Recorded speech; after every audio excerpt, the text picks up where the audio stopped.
जय माता दी दोस्तों, कैसे हैं आप सब लोग। आशा करती हूँ कि अच्छे होंगे। सावन माह की भोलेनाथ की एक बहुत ही सुंदर कहानी लेकर आई हूँ। ध्यान से सुनिए। ये कहानी सुनने से भोले भंडारी अति प्रसन्न होते हैं। किसी समय की बात है, एक गांव में एक बूढ़ी माँ अपने बेटे के साथ रहती थी। माँ बेटे गरीब थे, वे मेहनत मजदूरी करके अपना गुजारा करते थे। एक बार बूढ़ी माँ के मन में विचार आया कि अब उसका बेटा विवाह योग्य हो गया है, अब उसे बहू लानी चाहिए। कुछ समय बीतने पर बूढ़ी माँ ने अपने बेटे का विवाह एक सुंदर सुशील कन्या से कर दिया।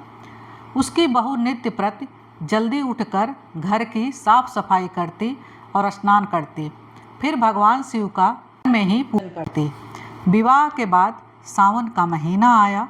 बहू ने भगवान भोलेनाथ की अनन्य भक्त थी।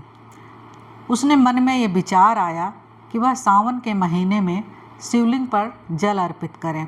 अपने मन में आए विचार अपने सास को जाकर कहा, माँ, सावन का महीना शुरू हो गया है, मैं शिव मंदिर जाकर पूजा पाठ करना चाहती हूँ। लेकिन बूढ़ी माँ ने मना कर दिया। माँ ने कहा, घर में ही पूजा कर लो, मंदिर जाने से समय बर्बाद होगा, ऐसे घर का सारा काम भी हो जाएगा। ये बात सुन बहू बहुत उदास हो गई।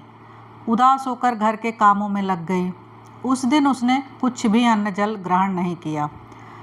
अगले दिन बहू कुएं से जल लाने गई। रास्ते में उसने देखा गांव की दो लड़कियां पूजा की थाली सजाकर मंदिर की ओर जा रही हैं।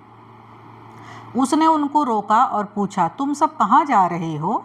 तो वह बोली, हम सब भगवान भोलेनाथ का पूजन करने मंदिर जा रहे हैं। यह सुनकर वह फिर उदास हो गई। लड़कियों ने पूछा, तुम क्यों उदास हो गई हो? उसने कहा, भोले मेरे आराध्य हैं।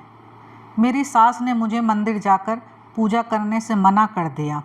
तब वो बोली, हर रोज़ इसी समय हमारे साथ मंदिर चलकर शिव पर जल अर्पित किया करो।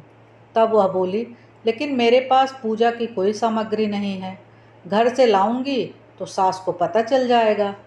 तब लड़कियों ने पूजा की सामग्री से पूजा कर लेना। यह सुनकर बहुत खुश हुई। रोज उनके वहाँ भक्ति भाव से भोलेनाथ की पूजा करती और उनसे कहती कि मैंने अपनी सास से ये बात छुपाई है, क्षमा करना। ऐसे पूरा सावन बीत गया। फिर उसने सोचा कि सामग्री से मैंने बस तो अपना कुछ भोलेनाथ पर अर्पित करना चाहिए। ऐसा सोचकर उसने अपने नाक की नथ उतारी, धोकर शिवलिंग पर अर्पित और घर आ गए। घर पर आकर अपनी सास से नजरें छुपाकर इधर उधर घूम रहे थे, क्योंकि सास देखकर पूछ न लें। ऐसे दोपहर हो गए। तभी अचानक सास की नज़र उसके नाक पर पड़ी। सास ने पूछा, नथ कहाँ है? तो वह बोले, माँ जी मुझे नहीं पता, कहीं गिर गई है। सास ने बोला, आज कहाँ कहाँ गई थी, हम ढूंढ लेंगे। बहू ने कहा, पानी लेने गई थी और उपले बनाने गई थी, पर दोनों खोजने निकल गए। तभी उपले जो रखे थे तोड़ने लगे। दोनों ही उपलों में से एक एक नथ सामने आ गए। सास ने कहा, नथ तो एक ही थी, दो कैसे हो गई? फिर सास ने सारे उपले तोड़ दिए, सभी में से नथ निकले। सास ने बहू से पूछा, क्या माजरा है? तब बहू ने सास से क्षमा मांगते हुए सब बता दिया कि भोलेनाथ खुश होकर इतने सारे नथ दिए। सास खुश होकर कहा, सावन में अगले साल हम दोनों शिवलिंग पर जल चढ़ाएंगे।